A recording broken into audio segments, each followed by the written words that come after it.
Hello friends, मेरा नाम है पिन। मैं आपका स्वागत करता हूं टॉप जीके क्लास में। करो या मरो, बस डर से मत डरो, क्योंकि दोस्तों इतिहास गवाह है, जिस जिस पर जग हंसा है उसी ने इतिहास रचा है। सक्सेस ये एक खास बात है मेरे दोस्त कि वो मेहनत करने वालों पर अपनी जान लुटाती है। तो इसी जोश और जुनून के साथ हम लोग आगे बढ़ेंगे दोस्तों। तूफानों से आंख मिलाओ, सैलाबों पर वार करो, ये परीक्षा क्या चीज़ है मेरे दोस्त। उठाओ कलम और कापी और इसकी खोपड़ी में छेद करो। तो दोस्तों इसी जोश और जुनून के साथ आज हम लोग मॉक टेस्ट नंबर 11 का डिस्कशन करने वाले हैं, जो कि दोस्तों इससे पहले मैंने 10 मॉक टेस्ट ऑलरेडी डिस्कस कर दिया है, जो कि दोस्तों एनटीपीसी सीबीटी 2 और ग्रुप डी के लिए बहुत ही मोस्ट इंपॉर्टेंट होने वाला है।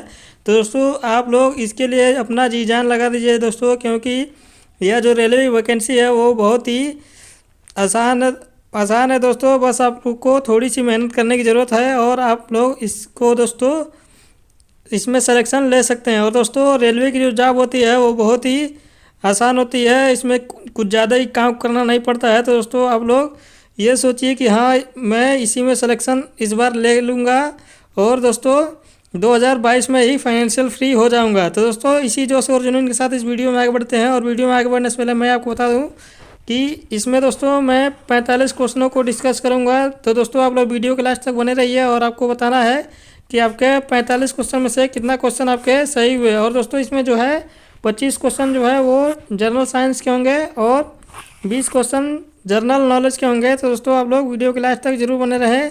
और दोस्तों यदि आप इसका पीडीएफ लेना चाहते हैं तो मैं इसका लिंक जो है वो डिस्क्रिप्शन में डाल दूंगा, आप लोग वहाँ से जाके डाउनलोड कर सकते हैं। चलिए दोस्तों बढ़ते हैं नेक्स्ट पे। नेक्स्ट है दोस्तों, यदि आप हमारे टेलीग्राम चैनल से जुड़ना चाहते हैं दोस्तों तो टॉप जीके क्लासेस टेलीग्राम पे सर्च मारिएगा, इस प्रकार का कुछ आइकन खुल के आएगा, इसमें जाके आप लोग टेलीग्राम ज्वाइन कर सकते हैं। यहाँ पे दोस्तों आपको डेली क्विज मिलता है और साथ साथ मेरी वीडियो की आने वाली नोटिफिकेशन और यहाँ पे उसका पीडीएफ भी मिल जाता है। नेक्स्ट बढ़ते हैं दोस्तों। नेक्स्ट है अपना मोटिवेशन कोट। तो दोस्तों मुश्किलों से भाग जाना आसान होता है, हर पहलू ज़िंदगी का इम्तिहान होता है, डरने वाले को मिलता नहीं कुछ ज़िंदगी में, लड़ने वालों के कदमों में जहान होता है। तो दोस्तों मुश्किलों से यदि आप भाग जाएंगे तो दोस्तों आप कभी भी डर का सामना नहीं कर पाएंगे दोस्तों। तो दोस्तों आपको डरना नहीं है। मानते हैं दोस्तों आपका क्वेश्चन गलत होता है, लेकिन ये मत सोचिए कि हाँ यहाँ पे गलत हो गया तो एग्ज़ाम में भी गलत हो जाए। दोस्तों आप लोग उससे सीखिए कि हाँ मेरी क्या गलती है, मैंने क्या रिवाइज नहीं किया कि ये क्वेश्चन गलत हो गया। तो दोस्तों आप लोग उससे सीखिए, ठीक है, और सीख कर लड़ के आगे बढ़िए, क्योंकि दोस्तों मेहनत करने वालों पर ही जो है सक्सेस अपनी जान लुटाती है। तो आप लोग मेहनत करना मत छोड़िए दोस्तों। चलिए दोस्तों इसी मोटिवेशन को साथ इस वीडियो में आगे बढ़ते हैं। वीडियो में आगे बढ़ने से पहले दोस्तों यदि आप हमारे चैनल पर नए हैं तो सब्सक्राइब कर लें, साथ में ही बेल आइकन को भी प्रेस कर लें ताकि मेरी वीडियो के आने वाली नोटिफिकेशन आपके पास सबसे पहले पहुंच सके। बढ़ते हैं दोस्तों नेक्स्ट पे। दोस्तों यदि आपको वीडियो पसंद आए तो लाइक करें और अपने दोस्तों के पास ज़्यादा से ज़्यादा शेयर करें। बढ़ते हैं दोस्तों आज के पहले क्वेश्चन पे। तो आज का दोस्तों पहला क्वेश्चन है, ऑस्टियोमलेशिया नामक रोग किस विटामिन की कमी के कारण होता है। तो दोस्तों ध्यान देंगे, जो ऑस्टियोमलेशिया नामक रोग जो होता है वो विटामिन डी के कमी के कारण होता है, तो इसलिए इसका जो राइट आंसर हो जाएगा ऑप्शन नंबर सी, बिल्कुल सही हो जाएगा दोस्तों। दोस्तों इसके कारण एक और रोग होता है, वो होता है दोस्तों रिकेट्स। तो दोस्तों ये भी ध्यान रखेंगे, जो रिकेट्स जो रोग होता है वो भी दोस्तों विटामिन डी की कमी के कारण होता है। और ये दोस्तों होता है बच्चों में। और जो ऑस्टियोमलेशिया जो रोग होता है दोस्तों ये होता है वयस्कों में, यानी कि दोस्तों जो 18 वर्ष से अधिक के उम्र के लोग हैं उनमें जो होता है दोस्तों ऑस्टियोमलेशिया रोग होता है, जो बच्चों में होता है रिकेट्स रोग होता है। दोस्तों विटामिन डी का प्रमुख स्रोत क्या है दोस्तों, तो या तो कॉड ऑयल देता है दोस्तों, जो कि दोस्तों एक मछली है, उसका तेल लेने से विटामिन डी मिलता है। और एक जो प्रमुख स्रोत है दोस्तों वो है सन, यानी कि दोस्तों सूरज। तो दोस्तों आप लोग ध्यान देंगे दोस्तों। उम्मीद है आपको क्वेश्चन का आंसर समझ में आ रहा होगा। बढ़ते हैं दोस्तों नेक्स्ट प्रश्न की ओर। नेक्स्ट प्रश्न है, किसी तत्व का इलेक्ट्रॉनिक विन्यास 284 तो इसे किस वर्ग में रखा जाएगा। तो दोस्तों ये 284 है, तो दोस्तों तत्व का जो है परमाणु क्रमांक क्या होगा। तो दोस्तों ध्यान देंगे, इसका एटॉमिक जो नंबर होगा 2, 8, 10 और 4 कितना हो जाएगा दोस्तों 14। तो 14 दोस्तों किसका होता है, 14 होता है दोस्तों सिलिकॉन का। तो सिलिकॉन किस पीरियड में होता है दोस्तों, तो इधर की साइड में होता है यस और बीच में होता है दोस्तों बीच में होता है डी और इधर की साइड में होता है पी और नीचे होता है दोस्तों एफ। दोस्तों पीरियोडिक टेबल देखे होंगे तो इधर की जो दो होती हैं वो होता है तो दोस्तों एस ब्लॉक होता है, और जो बीच में होता है दोस्तों वो डी ब्लॉक होता है। जो इधर होता है आपके राइट साइड में वो होता है दोस्तों पी ब्लॉक, और जो नीचे जो दो दिया होता है दोस्तों वो कौन सा होता है, वो एफ ब्लॉक होता है। तो दोस्तों सिलिकॉन जो होता है वो पी ब्लॉक में आता है। और दोस्तों ये ध्यान रहेंगे यह जो है एक उपधातु है, मेटलॉइड है, तो इसलिए इसका जो राइट आंसर हो जाएगा ऑप्शन नंबर सी, बिल्कुल सही हो जाएगा दोस्तों। नेक्स्ट प्रश्न है दोस्तों, मार्स गैस है, यह आपको बताना है कि मार्स गैस कौन सी है। तो दोस्तों जो मार्स गैस होती है वो दोस्तों मीथेन होती है। इसका जो फार्मूला होता है दोस्तों CH4 होता है। तो दोस्तों आप लोग ये भी ध्यान रहेंगे, मीथेन ना देकर दोस्तों कभी कभी फार्मूला देता है, तो ये भी आप लोग ध्यान रहेंगे। बढ़ते हैं नेक्स्ट क्वेश्चन पे। नेक्स्ट क्वेश्चन है दोस्तों, पोटाश फिटकरी का सूत्र क्या होता है। तो दोस्तों ध्यान देंगे, इस कभी कभी पूछ लेता है कि एलम का फार्मूला बताइए। तो दोस्तों ध्यान देंगे जो एलम होता है वो भी दोस्तों फिटकरी का ही दूसरा नाम है। तो दोस्तों इसका जो सूत्र होता है वो होता है K2SO4 Al2SO4 का होल ट्वाइस और साथ में 24H2O होता है। तो दोस्तों इसमें कौन सा दिया है। तो दोस्तों ध्यान देंगे ऑप्शन नंबर सी जो है वो बिल्कुल सही हो जाएगा। ये होता है दोस्तों फिटकरी का फार्मूला। दोस्तों आप लोग इसे याद कर लीजिएगा, क्योंकि दोस्तों यह जो है आपके पेपर में किसी न किसी शीट में देखने को मिलेगा, क्योंकि दोस्तों यह बहुत ही रिपीटेड क्वेश्चन है, इसलिए मैं आपको बता रहा हूँ कि आप लोग इसको दोस्तों याद कर लीजिएगा, ठीक है। पढ़ते हैं नेक्स्ट क्वेश्चन पे। निम्नलिखित में से मानव पाचन तंत्र के भागों के समायोजन यानी कि संयोजन का कौन सा समुच्चय है जो कोई पाचन कार्य नहीं करता है। तो दोस्तों आपको इनमें से बताना है कि कौन सा एक जो है वो पाचन कार्य नहीं करता है। तो दोस्तों ध्यान देंगे, इसमें से जो यह है जो दोस्तों ग्रसिका, बृहदान्त्र और मलाशय, ये दोस्तों पाचन का कार्य नहीं करता है, तो ये बिल्कुल गलत है दोस्तों। तो इसमें नहीं पूछ रहा है दोस्तों, तो इसलिए इसका जो राइट आंसर हो जाएगा ऑप्शन नंबर ए, बिल्कुल सही हो जाएगा। दोस्तों जो पाचन क्रिया होती है वो कहाँ से होती है दोस्तों। तो मान लीजिए दोस्तों ये आपका माउथ है, सॉरी दोस्तों पाचन क्रिया आपके मुख में आप जब भोजन रखते हैं तो वहाँ से दोस्तों पाचन क्रिया स्टार्ट हो जाती है, तो वो उसे क्या कहते हैं दोस्तों, मुख गुहा। तो देखिए तीनों में मुख गुहा है ना दोस्तों। उसके बाद से ग्रसिका यानी कि दोस्तों यह जो ग्रास नली होता है, जो ईसोफेगस होता है दोस्तों, वहाँ पे भोजन आपका पहुँचता है। उसके बाद से लास्ट में मलाशय तक, और इसके बाद बृहदान्त्र के पास पहुँचता है दोस्तों। बृहदान्त्र इसमें दिया है, इसमें भी दिया है, और लास्ट में दोस्तों मलाशय के पास पहुँचता है, और वहाँ से आपका एनस यानी कि दोस्तों गुदा के माध्यम से जो वेस्ट बचता है उसे जो है बाहर निकाल दिया जाता है। चलिए दोस्तों नेक्स्ट क्वेश्चन की ओर आगे बढ़ते हैं। नेक्स्ट क्वेश्चन है, किसी वस्तु की आभासी और बड़ा छवि बनाने के लिए निम्नलिखित में से किसका उपयोग किया जाता है। तो दोस्तों आपको ये बताना है कि यदि आप किसी वस्तु का बड़ा प्रतिबिंब बनाना चाहते हैं और आभासी बनाना चाहते हैं दोस्तों, तो इसमें से किसका प्रयोग करेंगे। तो दोस्तों ध्यान देंगे, या तो अवतल दर्पण का प्रयोग कर लीजिए दोस्तों, या उत्तल लेंस का प्रयोग कर लीजिए दोस्तों। इन दोनों में भी बड़ा और आभासी प्रतिबिंब बनता है, तो आप इसका जो राइट आंसर हो जाएगा ऑप्शन नंबर सी, बिल्कुल सही हो जाएगा दोस्तों। बढ़ते हैं नेक्स्ट प्रश्न की ओर। नेक्स्ट प्रश्न है दोस्तों, कोई वस्तु 5000 हर्ट्ज पर कंपन कर रही है तो उत्पन्न ध्वनि की आवर्तकाल बताना है। तो दोस्तों जो आवर्तकाल होता है वो कितना होता है दोस्तों, T बराबर 1/f, यानी कि दोस्तों एफ यहाँ पे क्या है दोस्तों, एफ यहाँ पे फ्रीक्वेंसी है। तो दोस्तों फ्रीक्वेंसी आपको कितना दिया है 5000 हर्ट्ज दिया है दोस्तों। तो इसको क्या करेंगे 1/5000 जब करेंगे दोस्तों, तो दोस्तों जब इसका कैलकुलेशन करेंगे दोस्तों तो कितना आएगा, कैलकुलेशन करेंगे तो 0.002 आएगा दोस्तों। ये आप लोग ध्यान देंगे, क्योंकि दोस्तों यहाँ पे 3 नीचे 0 है, तो दोस्तों यहाँ पे आप लोग पहले 10⁻³ कर लेंगे। उसके बाद से 5 से जब काटेंगे तो दोस्तों 0.2 आएगा, और जो 10 की पावर ऊपर जाएगा दोस्तों -3, तो यहाँ पे 3 0 बढ़ जाएगा। तो इसलिए इसका जो राइट आंसर हो जाएगा दोस्तों ऑप्शन नंबर सी, बिल्कुल सही हो जाएगा, ठीक है। और आवर्तकाल का जो मात्रक होता है वो सेकेंड होता है, तो इसलिए इसका जो राइट आंसर हो जाएगा ऑप्शन नंबर सी, बिल्कुल सही हो जाएगा। नेक्स्ट प्रश्न की ओर आगे बढ़ते हैं दोस्तों। कोई बस अपनी यात्रा की पहली 10 किलोमीटर दूरी 40 किलोमीटर प्रति घंटा की औसत चाल से तथा शेष 45 किलोमीटर दूरी 60 किलोमीटर प्रति घंटा की औसत चाल से तय करती है तो बस की संपूर्ण यात्रा का औसत चाल आपको ज्ञात करना है। तो दोस्तों बहुत सारे बच्चे ऐसे होंगे जो कहेंगे तो सर ये तो मैथ का क्वेश्चन है, लेकिन दोस्तों देख लीजिए ये साइंस में पूछा गया है।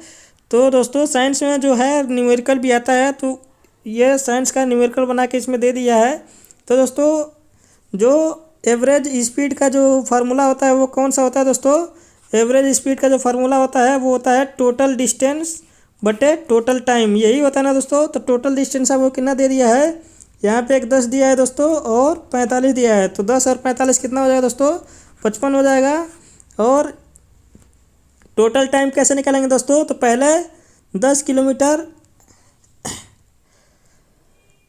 टोटल टाइम दोस्तों कैसे निकालेंगे? तो दोस्तों पहले जो 10 किलोमीटर है तो 10/40 करेंगे, तो यहाँ से इसका समय आ जाएगा। और यहाँ से दोस्तों 45/60 करेंगे, तो यहाँ से इसका समय आ जाएगा। दोनों को आप जोड़ देंगे दोस्तों, तो ये कितना कितना होगा? 1/4 यहाँ से मिलेगा आपको दोस्तों, और 1/4 यहाँ से मिलेगा। दोनों को दोस्तों जब आप लोग जोड़ेंगे तो क्या मिलेगा दोस्तों? दोनों को आप लोग जोड़ेंगे तो 1/15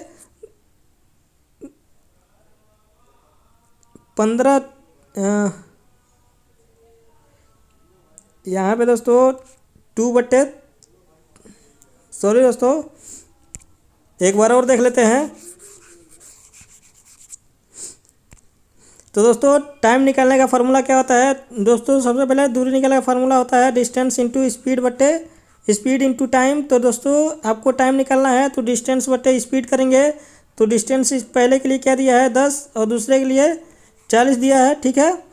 फिर प्लस कर देंगे और दूसरे के लिए डिस्टेंस कितना है दोस्तों? 45 और चाल कितना दिया है? 60। तो दोस्तों इसको जब कट करेंगे तो आएगा 1/4 प्लस, और जब इसको कट करेंगे दोस्तों तो 3/4 आएगा। दोनों को जोड़ेंगे दोस्तों तो आपको क्या मिलेगा? दोनों को जब आप लोग जोड़ देंगे दोस्तों इसको 1/3 और 1/4 और 1/3 को जोड़ेंगे तो आपको कितना मिलेगा दोस्तों? तो 4/4 एक मिल जाएगा दोस्तों। तो टोटल समय आपका कितना आ गया? 1 घंटा आ गया। तो दोस्तों आप लोग इसको इसके नीचे पुट कर देंगे तो दोस्तों आपको कितना मिलेगा एवरेज स्पीड? तो एवरेज स्पीड आपको मिल जाएगा दोस्तों 55 किलोमीटर/आवर मिल जाएगा दोस्तों। तो इसलिए इसका जो राइट आंसर हो जाएगा वो कौन सा हो जाएगा दोस्तों? ऑप्शन नंबर बी बिल्कुल सही हो जाएगा, ठीक है। उम्मीद है दोस्तों आपको यह प्रश्न जो है समझ में आया होगा। चलिए दोस्तों, तो दोस्तों आपको साइंस में 1 या 2 क्वेश्चन न्यूमेरिकल 25 क्वेश्चन में से मिल सकते हैं, ठीक है। तो आप लोग न्यूमेरिकल से बिल्कुल मत घबराइएगा दोस्तों। न्यूमेरिकल आएगा तो मैं आपको सॉल्व करके बताऊंगा और आप लोग दोस्तों उसी तरह से कर लीजिएगा, ठीक है। बढ़ते हैं नेक्स्ट क्वेश्चन पे। नेक्स्ट क्वेश्चन है दोस्तों आज का, टार्टेरिक अम्ल पाया जाता है। तो दोस्तों आपको बताना है कि जो टार्टेरिक अम्ल पाया जाता है वो किस में पाया जाता है।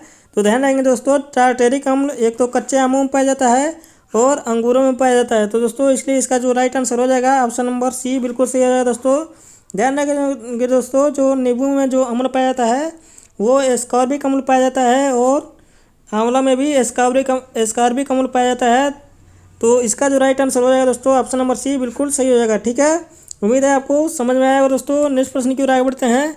नेक्स्ट प्रश्न है, निम्नलिखित में से किसमें मानव उत्सर्जन में मूत्र मार्ग का सही क्रम है। तो दोस्तों आपको बताना है कि जो मानव का जो मूत्र बनता है वो कहाँ से बनता है और कहाँ से बाहर हो जाता है, यह आपको बताना है दोस्तों। तो दोस्तों ध्यान देंगे, जो सबसे पहले आएगा दोस्तों वो तो दोस्तों किडनी में इसका निर्माण होता है। तो किडनी जो है दोस्तों वो यूरिन को फिल्टर करती है और फिल्टर करके इससे दोस्तों मूत्र वाहिनियों के द्वारा भेज देती है। तो दोस्तों ये आपका किडनी हो गया, ये दोस्तों मूत्र वाहिनियाँ हो जाएंगी दोनों, इससे भी और इससे भी। और जो यहाँ पे जो होता है दोस्तों वो होता है गाल ब्लेडर, यानी कि दोस्तों मूत्राशय। यहाँ पे आपका यूरिन स्टोरेज होता है और दोस्तों यहाँ से दोस्तों आपका मूत्र मार्ग के द्वारा जो है यह वेस्ट जो है वो बाहर निकल जाता है। तो इसलिए इसका जो राइट आंसर क्या हो जाएगा दोस्तों? पहला तो ब्रिक यानी कि किडनी, फिर मूत्र वाहिनियाँ, फिर मूत्राशय और फिर मूत्र मार्ग। तो इसलिए इसका जो राइट आंसर हो जाएगा दोस्तों ऑप्शन नंबर बी बिल्कुल सही हो जाएगा। बढ़ते हैं नेक्स्ट क्वेश्चन की ओर। निम्नलिखित में से किसका खाने योग्य भाग सही सुमेलित नहीं है। तो ये दोस्तों आपको बताना है कि जो इनमें से कौन सा है वो खाने योग्य भाग जो है वो सही सुमेलित नहीं है। तो इसका जो राइट आंसर हो जाएगा दोस्तों ऑप्शन नंबर डी बिल्कुल सही हो जाएगा दोस्तों, क्योंकि प्याज का जो है दोस्तों वो तना खाया जाता है, तो इसमें दोस्तों जड़ दिया है, तो इसलिए इसका जो राइट आंसर हो जाएगा ऑप्शन नंबर डी बिल्कुल सही हो जाएगा। दोस्तों ध्यान देंगे, गन्ना का तना भाग खाया जाता है, मूंगफली का बीज खाया जाता है और गाजर का जड़ खाया जाता है। तो ये तीनों तो दोस्तों सही है, लेकिन गलत यही है, तो इसमें गलत ही पूछा है, तो इसलिए इसका right answer option number D हो जाएगा। नेक्स्ट क्वेश्चन है, निम्नलिखित में से सही कथन चुनिए। तो दोस्तों इसमें से बताना है कि कौन सा जो है वो सही कथन है। तो दोस्तों केवल हरी पत्तियों वाले पौधों की प्रकाश संश्लेषण कर सकते हैं। दोस्तों ये तो गलत बोल रहा है दोस्तों, पत्ती चाहे कोई भी रंग की हो दोस्तों, वो सभी प्रकाश संश्लेषण करते हैं, तो ये गलत बोल रहा है। इसमें दोस्तों सही पूछा है, सभी रंगों के पत्तियाँ प्रकाश संश्लेषण करती हैं। दोस्तों ये तो बिल्कुल सही है। और पौधे क्लोरोफिल की अनुपस्थिति में प्रकाश संश्लेषण कर सकते हैं। दोस्तों जो पौधे की पत्तियों में जो होती है वो क्लोरोफिल नामक की एक वर्णक पाया जाता है, उसी के उपस्थिति के कारण जो है वो पौधे जो है अपना प्रकाश संश्लेषण करते हैं और भोजन बनाते हैं। तो दोस्तों ये भी गलत हो जाएगा, तो इसका जो राइट आंसर हो जाएगा दोस्तों ऑप्शन नंबर बी बिल्कुल सही हो जाएगा। ठीक है, बढ़ते हैं नेक्स्ट क्वेश्चन पे। निम्नलिखित में से सही कथन चुनिए। ये आपको बताना है दोस्तों कि कौन सा सही है। तो दोस्तों सॉरी दोस्तों, यही क्वेश्चन दोबारा से आ गया। बढ़ते हैं नेक्स्ट क्वेश्चन पे। निम्नलिखित में से कौन सा विद्युत का चालक नहीं है। दोस्तों ये आपको बताना है कि कौन सा इसमें जो है वो विद्युत का चालक नहीं है। तो दोस्तों लवण जल ये तो है दोस्तों, आसुत जल ये नहीं है दोस्तों, ये बिल्कुल गलत हो जाएगा। सिरका ये भी है दोस्तों, नींबू का रस ये भी है। दोस्तों ध्यान देंगे, जो भी विलयन होता है या जो भी विलयन में यदि आपको आयन्स मिल रहे हैं दोस्तों, तभी दोस्तों उसमें इलेक्ट्रिक फ्लो होगा। यदि आपको आयन्स नहीं मिल रहे हैं दोस्तों, या तो पॉजिटिव या तो निगेटिव आयन उसमें मिलना चाहिए दोस्तों, तो दोस्तों यदि मिलेगा तभी जो है वो इलेक्ट्रिक का फ्लो होगा, नहीं तो नहीं होगा दोस्तों। दोस्तों लवण जल में क्या होता है, यानी कि दोस्तों लवण जल से मतलब क्या है दोस्तों, NaCl, यानी कि दोस्तों जब भी आप लोग NaCl को आप लोग पानी में डालेंगे दोस्तों, तो ये Na+ और Cl- में टूट जाता है, जिसकी वजह से दोस्तों इलेक्ट्रिक चार्ज कैरियर प्रोड्यूस हो जाते हैं और इसकी वजह से इलेक्ट्रिक फ्लो होने लगता है। इसी प्रकार सिरके का जो सूत्र होता है दोस्तों, वो भी प्लस और माइनस में टूट जाता है। नींबू के रस में भी होता है दोस्तों, तो इसलिए इसका जो राइट आंसर हो जाएगा ऑप्शन नंबर बी बिल्कुल सही हो जाएगा दोस्तों। जो आसुत जल में हुआ है दोस्तों H2O है दोस्तों, उसमें जो है वो इलेक्ट्रिक का फ्लो नहीं होता है, ये आप लोग याद रखेंगे। बढ़ते हैं नेक्स्ट क्वेश्चन पे। निम्नलिखित में से किस ईंधन का ऊष्मीय मान सबसे अधिक है, ये आपको बताना है। तो ध्यान रखेंगे, जो हाइड्रोजन का ऊष्मीय मान होता है दोस्तों वो सबसे अधिक होता है, तो ऐसे करके आप लोग ध्यान रख सकते हैं। ठीक है, बढ़ते हैं दोस्तों नेक्स्ट क्वेश्चन की ओर। मनुष्य में सर्वाधिक उत्सर्जन उत्पाद है। तो दोस्तों आपको बताना है कि जो मनुष्य में सर्वाधिक जो उत्सर्जन होता है वो किसका होता है दोस्तों। तो ध्यान देंगे, तो कुछ लड़के दोस्तों यूरिया करके आएंगे दोस्तों, ये बिल्कुल गलत हो जाएगा। जो मनुष्यों में सर्वाधिक उत्सर्जन होता है दोस्तों वो यूरिक अम्ल होता है, तो ये आप लोग ध्यान रखेंगे दोस्तों। इसका जो राइट आंसर हो जाएगा ऑप्शन नंबर डी हो जाएगा दोस्तों। इसमें यूरिया बिल्कुल भी टिक करके मत आइएगा।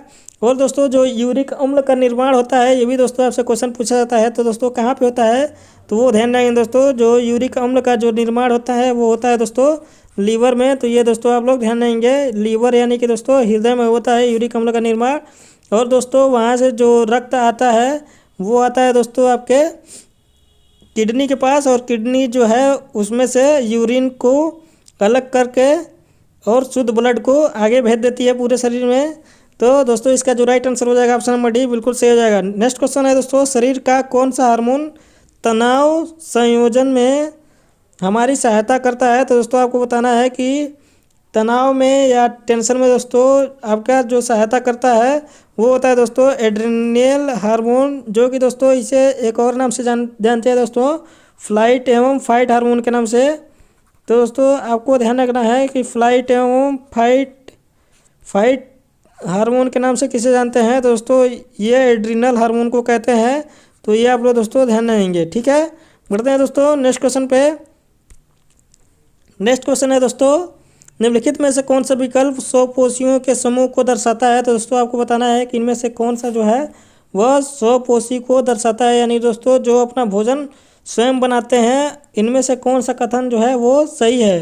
तो दोस्तों ध्यान रखेंगे, शैवाल हो गया, अमरबेल हो गया, केला हो गया, आम हो गया दोस्तों, ये दोस्तों सभी स्वपोषी हैं, क्योंकि दोस्तों ये सभी प्लांट के रूप हैं, तो इसलिए इसका जो राइट आंसर हो जाएगा दोस्तों ऑप्शन नंबर डी बिल्कुल सही हो जाएगा। तो ऐसे करके आप लोग ध्यान रख सकते हैं, जो भी प्लांट होते हैं दोस्तों, कुछ प्लांटों को छोड़ के दोस्तों जो अपवाद हैं वो दोस्तों स्वपोषी नहीं होते हैं, यानी कि दोस्तों वो दूसरे पे डिपेंड रहते हैं। तो दोस्तों इसमें जो ये सारे हैं ये सब स्वपोषी हैं दोस्तों, तो इसलिए इसका जो राइट आंसर हो जाएगा ऑप्शन नंबर डी बिल्कुल सही हो जाएगा। नेक्स्ट क्वेश्चन की ओर आगे बढ़ते हैं दोस्तों। किसी गैस में ध्वनि की चाल भी और गैस के परम ताप टी में क्या संबंध होता है? तो दोस्तों ध्यान देंगे, किसी गैस में जो ध्वनि की चाल भी होती है वो परम ताप टी के वर्गमूल के, ठीक है दोस्तों, और वर्गमूल के समानुपाती होती है। तो इसलिए इसका जो राइट आंसर हो जाएगा दोस्तों ऑप्शन नंबर बी बिल्कुल सही हो जाएगा दोस्तों। एक बार और परिभाषा सुन लीजिए दोस्तों, कि किसी भी गैस में ध्वनि की जो चाल होती है वो परम ताप टी के वर्गमूल के समानुपाती यानी कि दोस्तों अनुक्रमानुपाती होती है। तो ऐसे करके आप लोग इसको याद कर सकते हैं दोस्तों। तो इसका जो राइट आंसर हो जाएगा ऑप्शन नंबर बी बिल्कुल सही हो जाएगा। नेक्स्ट क्वेश्चन की ओर आगे बढ़ते हैं दोस्तों। संवेग तथा बल में संबंध है, दोस्तों आपको बताना है कि इनमें से कौन सा जो है वो संवेग और बल में संबंध है। तो दोस्तों ऑप्शन नंबर ए तो नहीं होगा दोस्तों। संवेग क्या होता है दोस्तों, कि बल में जो परिवर्तन की दर होती है वही जो है दोस्तों संवेग कहलाती है। तो दोस्तों यह बराबर, जब आप लोग एम ए लिखते हैं ना दोस्तों, यह बराबर एम ए, यानी कि एक्सेलरेशन को क्या लिख सकते हैं दोस्तों, एक्सेलरेशन क्या है कि वेग में परिवर्तन की दर ये दिखाता है दोस्तों। तो वेग दोस्तों v माइनस यू हो गया परिवर्तन की दर बटे कितने समय में हुआ दोस्तों, तो यहाँ पे आता है क्या दोस्तों, यहाँ पे आता है t। तो दोस्तों इसका जब आप लोग इसमें मल्टीप्लाई करेंगे तो आप लोग को क्या मिलेगा दोस्तों, पहले तो मिलेगा M V minus M U, उसके बाद से ये टी इधर आ जाएगा मल्टीप्लाई हो जाएगा दोस्तों, तो क्या मिलेगा एफ इंटू टी। तो दोस्तों ऐसा कहाँ पे दिख रहा है, ऐसा दोस्तों ऑप्शन नंबर डी में दिख रहा है। तो ये दोस्तों बिल्कुल आंसर सही होगा। उम्मीद है दोस्तों आपको यह प्रश्न जो है समझ में आया होगा। यदि आपको समझ में आया दोस्तों तो थम्स अप जरूर दिखाएं दोस्तों और लाइक जरूर करें। बढ़ते हैं दोस्तों नेक्स्ट क्वेश्चन की ओर। नेक्स्ट क्वेश्चन है दोस्तों, इतना का कोटिमान है, ये आपको बताना है दोस्तों कि ये जो है इसका जो है वो कोटिमान कितना होगा। तो दोस्तों ध्यान देंगे, इसको सॉल्व करने का मैं बता देता हूँ दोस्तों। जो कोटिमान होता है वो किस पे गणना किया जाता है, तो वो दोस्तों 3.16 पे गणना किया जाता है। तो दोस्तों ऐसे इसको कैसे सॉल्व करेंगे, तो दोस्तों पहले देख लीजिए 3 और 2 5 दिया है ना दोस्तों। तो दोस्तों 5.42 इंटू 10 की पावर कितना होगा, 5 दिया है दोस्तों, तो -5 होगा दोस्तों, ठीक है। और जो ये 5.42 है वो इससे क्या है दोस्तों, इससे अधिक है ना दोस्तों, कब इससे अधिक है 5.42, ठीक है, इससे अधिक है ना। तो क्या करेंगे दोस्तों, जो कोटिमान की गणना की जाती है वो दोस्तों उसमें से 10⁻³ से यदि दोस्तों ये अधिक है तो क्या किया जाता है, इसको जो है दोस्तों ये अधिक है तो इसमें जो है दोस्तों +1 कर दिया जाता है। और यदि कम होता है ये 3.16 से यदि ये वैल्यू कम होती है तो इसमें -1 कर दिया जाता है। तो इसका जो राइट आंसर आ जाएगा दोस्तों वो हो जाएगा 10⁻²। तो ये दोस्तों आप लोग याद रखेंगे कि यदि आप जो कोटिमान का जो वैल्यू होता है वो तो ये होता है दोस्तों फिक्स वैल्यू है।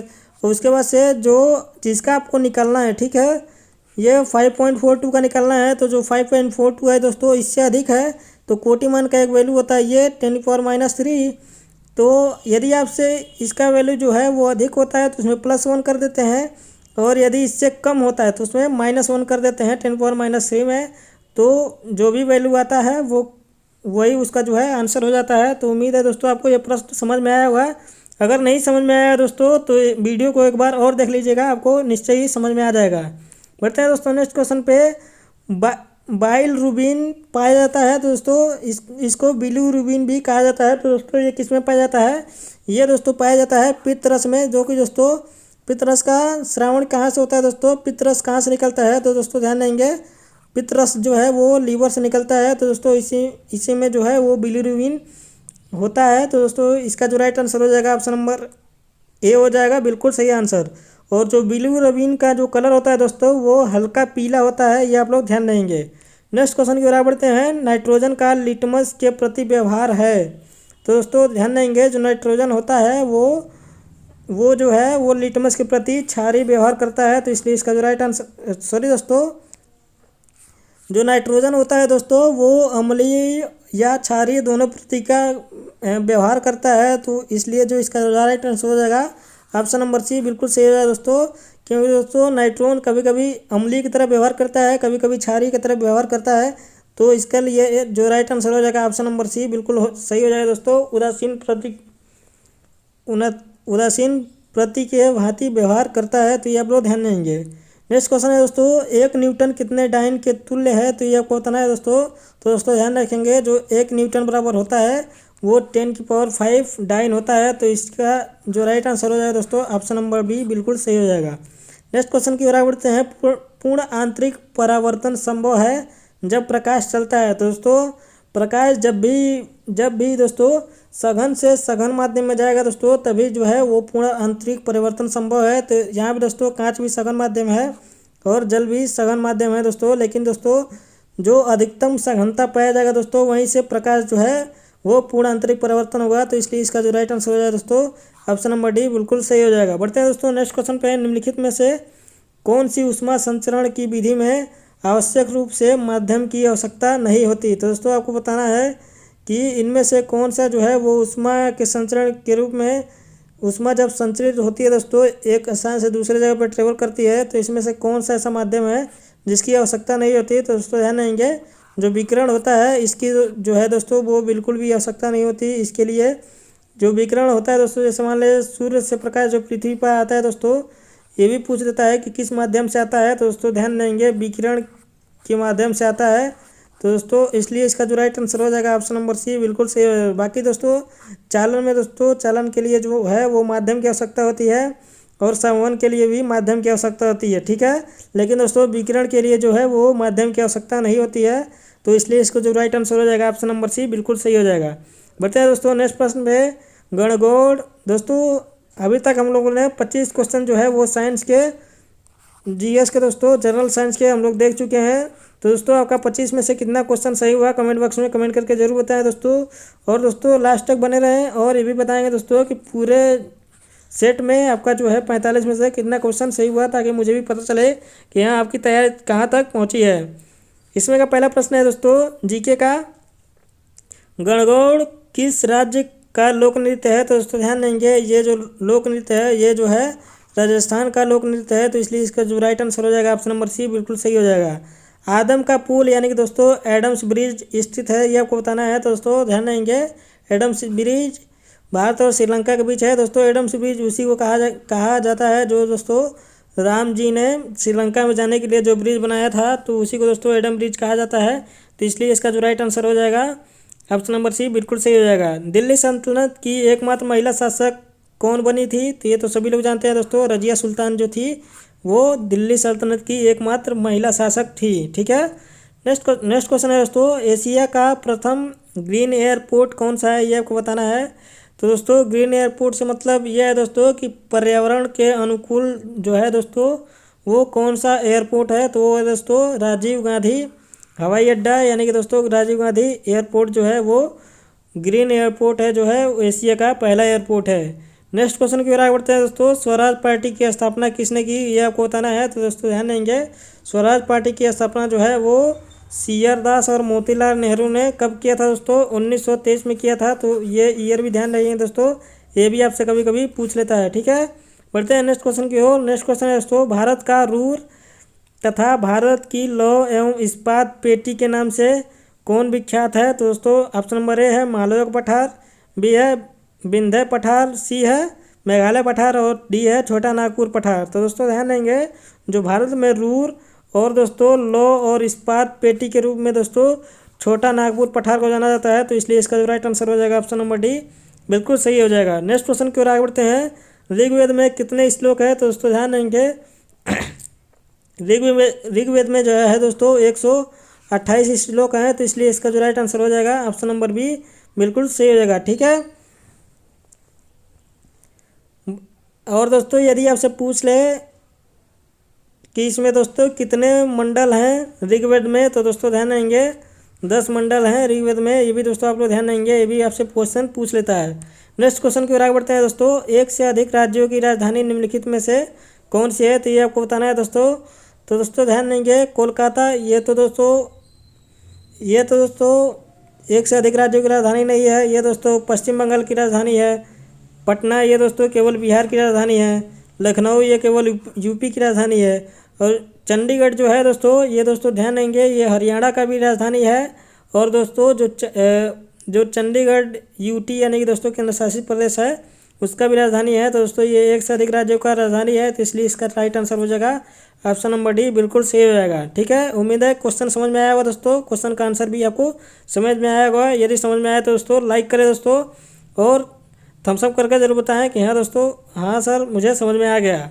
काजीरंगा वन्य जीव अभयारण्य किसके लिए प्रसिद्ध है, तो ये दोस्तों ध्यान देंगे जो काजीरंगा वन्य जीव अभयारण्य है वो है दोस्तों एक सींग वाले गेंडों के लिए प्रसिद्ध है। तो दोस्तों इसलिए इसका जो राइट आंसर हो जाएगा ऑप्शन नंबर सी हो जाएगा। और दोस्तों ये जो वन्य जीव अभयारण्य है वो कहाँ पे है दोस्तों, तो ये दोस्तों असम में है, ये भी दोस्तों आप लोग ध्यान देंगे। ठीक है, बढ़ते हैं दोस्तों नेक्स्ट क्वेश्चन की ओर। दक्षिण भारत की सबसे ऊंची चोटी कौन सी है, तो दोस्तों ध्यान देंगे जो दक्षिण भारत की सबसे ऊंची चोटी है वो है दोस्तों अनाईमुदी। तो ये दोस्तों आप लोग ध्यान देंगे अनाईमुदी जो है वो दक्षिण भारत की सबसे ऊंची चोटी है। और दोस्तों यदि गुरु शिखर पूछ ले दोस्तों, गुरु शिखर किसकी सबसे ऊंची चोटी है, तो ये दोस्तों अरावली पर्वत की सबसे ऊंची चोटी है। ये भी दोस्तों आपसे क्वेश्चन पूछा जाता है कि अरावली पर्वत श्रृंखला की सबसे ऊंची चोटी कौन सी है, तो वो दोस्तों गुरु शिखर है, ये आप लोग दोस्तों ध्यान देंगे। ठीक है, और जो दोदा बेटा है दोस्तों ये किसकी ऊंची चोटी है, ये आप लोग दोस्तों कमेंट करके कमेंट बॉक्स में जरूर बताएंगे दोस्तों। चलिए दोस्तों मैं ही बता देता हूँ, जो दोदा बेटा जो है वो दोस्तों सतपुड़ा जो पहाड़ियाँ है दोस्तों मध्य प्रदेश में, जो सतपुड़ा पहाड़ियाँ है दोस्तों यहाँ की जो है दोस्तों ये सबसे ऊंची चोटी है इस पहाड़ी की। तो ये भी है दोस्तों आप लोग ध्यान देंगे। नेक्स्ट क्वेश्चन की ओर बढ़ते हैं दोस्तों। जनगण मन राष्ट्रीय गान की रचना रविन्द्रनाथ टैगोर जी ने की थी, जो जनवरी 1912 में सर्वप्रथम किस लेख से प्रकाशित हुआ था, तो ये आपको बताना है दोस्तों। तो ध्यान देंगे दोस्तों रविन्द्रनाथ टैगोर जी की एक तत्वबोधिनी नामक की पत्रिका थी, तो इसमें दोस्तों ये प्रकाशित किया गया था, तो इसलिए इसका जो राइट आंसर हो जाएगा ऑप्शन नंबर बी, बिल्कुल सही हो जाएगा। नेक्स्ट क्वेश्चन की ओर बढ़ते हैं दोस्तों। अनुच्छेद 352 के अधीन लागू आपात स्थिति के दौरान निम्नलिखित में से कौन से संवैधानिक उपबंध निलंबित हो जाते हैं, तो दोस्तों आपको इनमें से बताना है कि जो कौन सा संवैधानिक उपबंध जो है दोस्तों 352 जब लागू होता है तो दोस्तों कौन सा निलंबित हो जाता है, तो दोस्तों ध्यान देंगे इनमें से जो है मौलिक अधिकार जो है वो निलंबित हो जाता है, तो इसलिए इसका जो राइट आंसर हो जाएगा दोस्तों ऑप्शन नंबर बी, बिल्कुल सही हो जाएगा। ठीक है दोस्तों, एक पूछता है दोस्तों राष्ट्रपति शासन के लिए कौन सा अनुच्छेद है, तो दोस्तों ध्यान देंगे जो राष्ट्रपति शासन के लिए अनुच्छेद आता है वो होता है दोस्तों 356 होता है दोस्तों। ये दोस्तों कम से कम 6 महीने के लिए, नहीं तो दोस्तों 3 साल के अधिकतम 3 साल के लिए इसको लगाया जाता है। ठीक है दोस्तों, अधिकतम जो है वो 3 ईयर का लगाया जाता है, ये दोस्तों आप लोग ध्यान देंगे। और दोस्तों यदि पूछ ले कि वित्त आपात के बारे में किस अनुच्छेद में दिया गया है, तो दोस्तों वित्तीय जो आपात है वो 360 अनुच्छेद में दिया गया है, ये भी आप लोग ध्यान देंगे। नेक्स्ट क्वेश्चन है दोस्तों, भारत के राष्ट्रपति पद के लिए चुने जाने के लिए एक भारतीय नागरिक के न्यूनतम आयु क्या होगी, तो दोस्तों यदि राष्ट्रपति के लिए दोस्तों न्यूनतम आयु यहाँ पे पूछा है दोस्तों, इससे पहले वाली वीडियो मैंने इसको डिस्कस किया था, तो इसके लिए जो राइट आंसर हो जाएगा दोस्तों ऑप्शन नंबर बी, बिल्कुल सही हो जाएगा। ठीक है, नेक्स्ट क्वेश्चन की ओर आगे बढ़ते हैं दोस्तों। सतह से सतह पर मार करने वाली मिसाइल निम्न में से कौन सी है, ये आपको बतानी है दोस्तों कि जो सतह से सतह पर मार करती है वो कौन सी मिसाइल है, तो दोस्तों वो जो है दोस्तों पृथ्वी है, ये जो है सतह से सतह पर मार करने वाली मिसाइल है। ठीक है, इसको आप लोग ध्यान देंगे। नाग के बारे में पूछता है दोस्तों कि इनमें से कौन सा जो है वो एंटी टैंक मिसाइल है, एंटी टैंक बैलिस्टिक मिसाइल दोस्तों, तो वो दोस्तों ध्यान देंगे नाग है जो दोस्तों एंटी टैंक मिसाइल है, इसको आप लोग ध्यान देंगे। नेक्स्ट क्वेश्चन की ओर आगे बढ़ते हैं दोस्तों। इंडिया विंस फ्रीडम किसने लिखी थी, दोस्तों ये भी बहुत बार रिपीट किया गया क्वेश्चन है, तो दोस्तों आप लोग इसको ध्यान से रखेंगे और याद रखेंगे दोस्तों। ये जो है पुस्तक जो है दोस्तों अबुल कलाम आज़ाद के द्वारा लिखी गई थी, तो इसलिए इसका जो राइट आंसर हो जाएगा ऑप्शन नंबर डी, बिल्कुल सही हो जाएगा। नेक्स्ट प्रश्न है, नई मुद्रा करेंसी 2000 के नोट पे पृष्ठ भाग पे यानी दोस्तों जो उसके पिछले वाले भाग पे कौन सा चित्र अंकित है ये आपको बताना है दोस्तों। तो लाल किला दोस्तों, लाल किला तो दोस्तों 500 के नोट पे है। सांची का स्तूप किस पे है दोस्तों, ये तो 200 रुपये के नोट पे है। मंगलयान दोस्तों, मंगलयान जो है वो ये जो है 2000 के रुपये के नोट पे है, तो इसलिए इसका जो राइट आंसर हो जाएगा ऑप्शन नंबर बी बिल्कुल सही हो जाएगा। दोस्तों ध्यान देंगे जो 10 रुपये के नोट पे कौन सा चित्र अंकित है दोस्तों पृष्ठ भाग पे यानी पिछले वाले भाग पे, तो कोणार्क का सूर्य मंदिर है, ये ध्यान रखेंगे। 20 रुपये के नोट पे कौन सा है दोस्तों, तो येलोरा की गुफाएं हैं, ये दोस्तों कहाँ पे है, महाराष्ट्र में स्थित है, ये भी आप लोग ध्यान रखेंगे। नेक्स्ट क्वेश्चन की आगे बढ़ते हैं दोस्तों। वर्तमान में भारत में सबसे लंबा रेलवे प्लेटफॉर्म है, तो दोस्तों ऑप्शन में दिया है दोस्तों गोरखपुर, तो दोस्तों गोरखपुर को ही टिक करेंगे, इसलिए इसका जो राइट आंसर हो जाएगा सी हो जाएगा दोस्तों। लेकिन दोस्तों यदि आपसे ऑप्शन में जो है दोस्तों हुबली अगर दे तो दोस्तों आप लोग हुबली टिक करके आइएगा। पहले दोस्तों ऐसे प्रश्नों को पहले ऑप्शन देखते हैं कि ऑप्शन में क्या दिया है, उसके हिसाब से इसको ट्रिक करते हैं, ठीक है दोस्तों। बढ़ते हैं नेक्स्ट क्वेश्चन पे। वर्तमान में जो है दोस्तों सबसे लंबा प्लेटफॉर्म वो कौन सा है, तो वो है दोस्तों हुबली, ये आप लोग दोस्तों ध्यान देंगे, याद रखेंगे दोस्तों, क्वेश्चन आपसे पूछा जा सकता है। भारतीय संविधान में अनुच्छेद 36 से 51 में किसका उपबंध दिया गया है, ये आपको बताना है दोस्तों। तो जो 36 से 51 में जो उपबंध है दोस्तों वो है DPSP यानी दोस्तों नीति निर्देशक तत्व की जो है वो नीति निर्देशक तत्व जो है वो 36 से 51 में दिया गया है, तो ये आप लोग दोस्तों ध्यान देंगे। मौलिक कर्तव्य किस में है दोस्तों, तो मौलिक कर्तव्य दोस्तों अनुच्छेद 51A में है, यह दोस्तों आप लोग ध्यान देंगे। यदि दोस्तों आपसे मौलिक अधिकार पूछ ले तो मौलिक अधिकार दोस्तों 14 से लेके अनुच्छेद 32 तक है मौलिक अधिकार, तो ये भी दोस्तों आप लोग ध्यान रखेंगे, ठीक है।